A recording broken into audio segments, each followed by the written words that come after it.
Coming up on Mountain News at 5:30, U.S. citizens may be among those held captive by Hamas militants in Israel. And the cost of the United Auto Workers strike against the big three automakers passes more than $5 billion. Plus, temperatures are trending warmer later this week. Those details coming up as Mountain News at 5:30 starts now. Dedicated to Southern and Eastern Kentucky, this is WYMT Mountain News at 5:30. Good evening, I'm Steve Hensley. The death toll in Israel climbed to at least 900 after this weekend's violent incursion by Hamas militants. Israel ordered a complete siege of the Gaza Strip, where civilians and soldiers are being held hostage, and Prime Minister Benjamin Netanyahu says what happens next will reverberate for generations. The U.S. announced late today at least 11 Americans were killed in the violence, and some are still unaccounted for. CBS's Skylar Henry has the latest from Washington. Israel says it has largely regained control of its border communities as it pounds the Gaza Strip with retaliatory strikes for Saturday's bloody attack. Israel's defense minister says no food, water, or fuel will be allowed into Gaza, where Hamas is holding dozens of hostages, by some estimates more than 100, and is threatening to begin executions. Among the captives is an 85-year-old grandmother who was paraded through the streets of Gaza. I'm sure she's very scared, and I'm sure she feels very alone.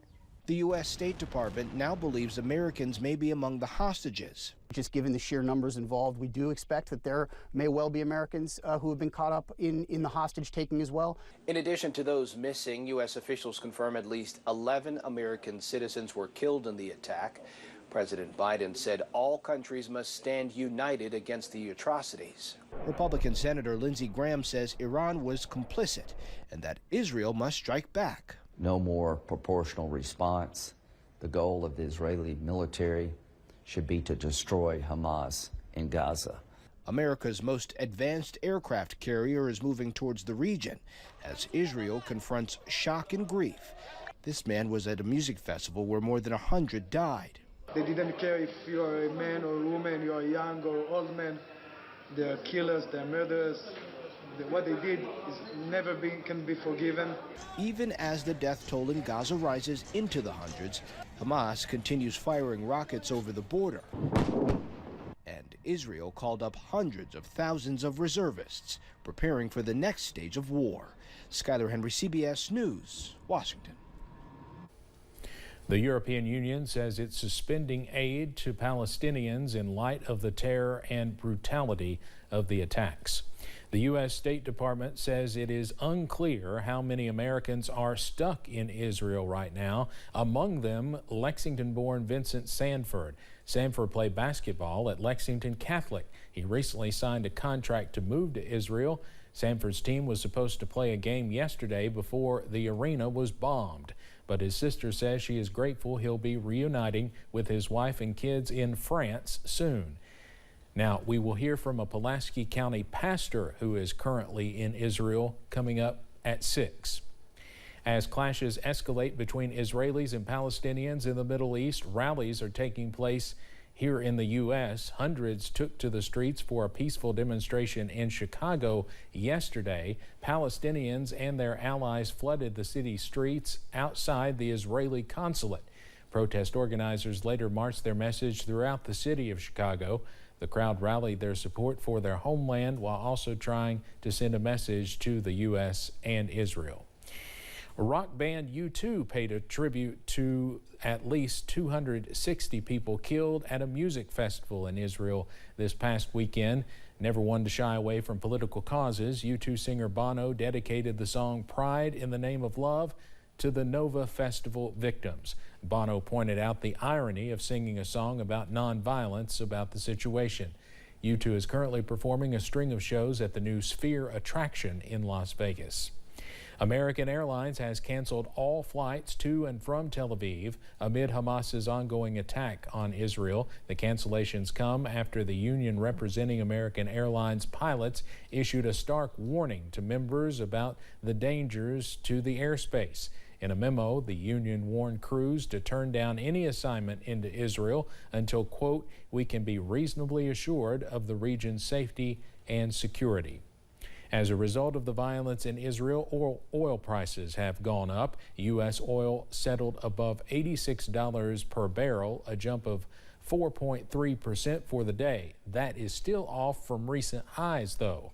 That is because oil prices fell significantly last week. The fear now is oil-producing nations like Saudi Arabia and Iran get drawn into the Israel conflict. Goldman Sachs estimates oil prices could exceed $100 per barrel if Saudi Arabia refuses to boost production next year.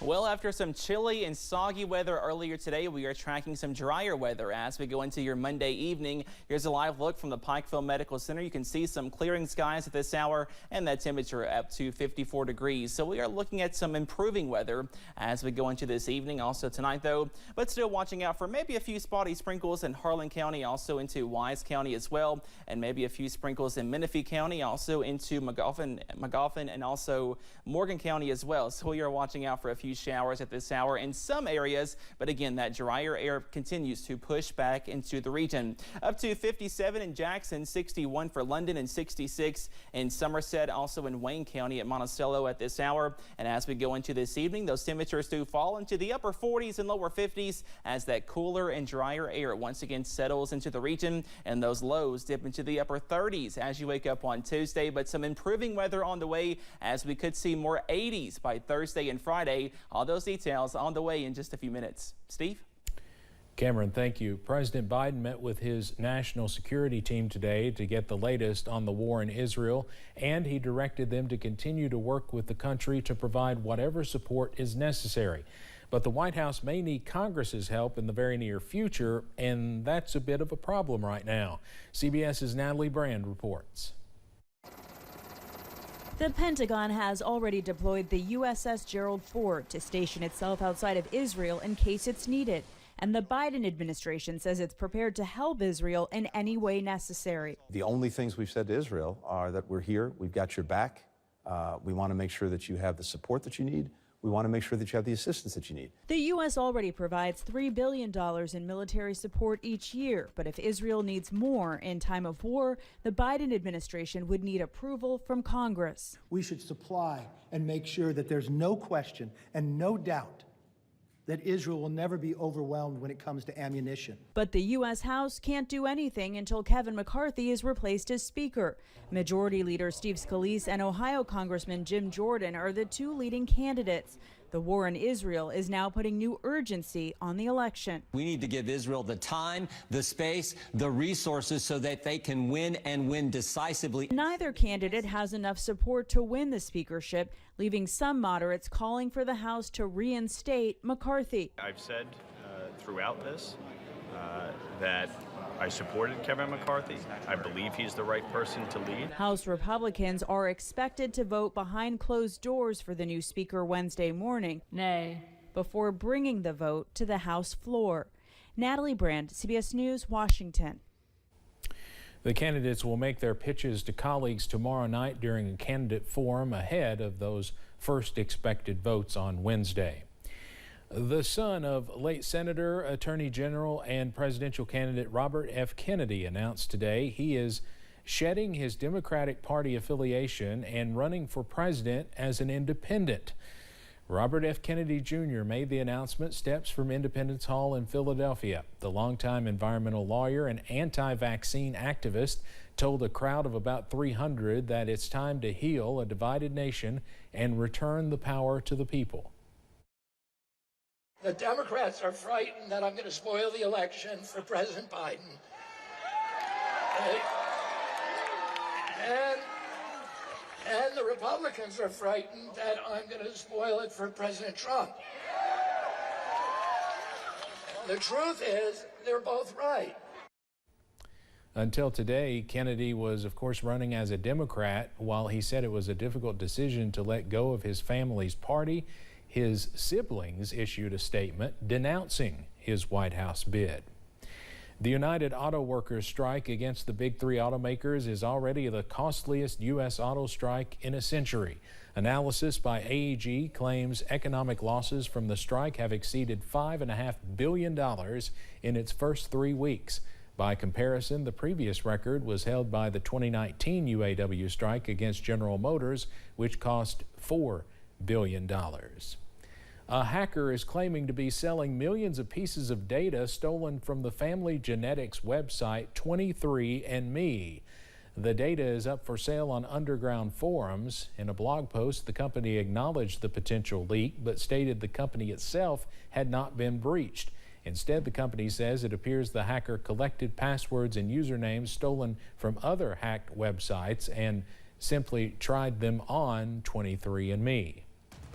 Coming up on Mountain News at 5:30, an amazing date does not have to cost a fortune. An expert shares some ways to spend time with your loved one without breaking the bank. And we are tracking drier weather to return tonight, but our next rain chance is looming. Your full forecast after this break.